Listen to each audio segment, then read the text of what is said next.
ምዕራፍ 27 በዚያም ቀን እግዚአብሔር ፈጣኑን እባብ ሌዋታንን ጠማማውንም እባብ ሌዋታንን በጠንካራ በታላቅም በብርቱም ሰይፍ ይቀጣል፣ በባህርም ውስጥ ያለውን ዘንዶ ይገድላል።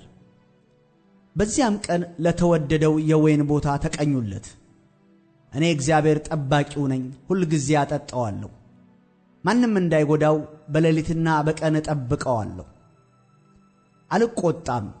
እሾህና ኩርንችት በእኔ ላይ ምነው በሰልፍ በነበሩ፣ በእነርሱ ላይ ተራምጄ በአንድነት ባቃጠልኳቸው ነበር። ወይም ጉልበቴን ያዝ፣ ከእኔ ጋር ሰላም ያድርግ፣ ከእኔ ጋር ሰላም ያድርግ።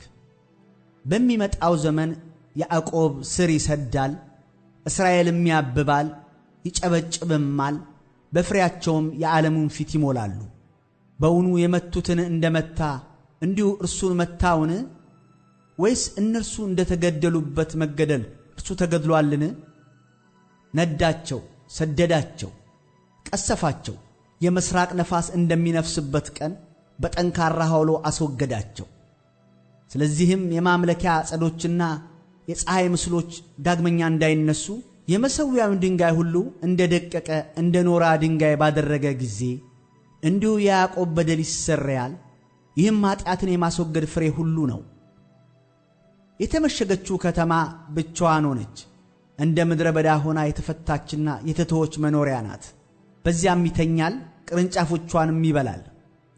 ጫፎቿ በደረቁ ጊዜ ይሰበራሉ፣ ሴቶችም መጥተው ያቃጥሏቸዋል። የማያስተውል ሕዝብ ነውና ስለዚህ ፈጣሪው አይራራለትም፣ ሰሪውም ምሕረት አያደርግለትም። በዚያም ቀን እንዲህ ይሆናል፣ እግዚአብሔር ከወንዝ ፈሳሽ ጀምሮ እስከ ግብፅ ወንዝ ድረስ እህሉን ይወቃል። እናንተም የእስራኤል ልጆች ሆይ አንድ በአንድ ትሰበሰባላችሁ። በዚያም ቀን እንዲህ ይሆናል፣ ታላቅ መለከት ይነፋል።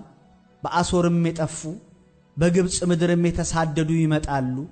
በተቀደሰውም ተራራ በኢየሩሳሌም ለእግዚአብሔር ይሰግዳሉ።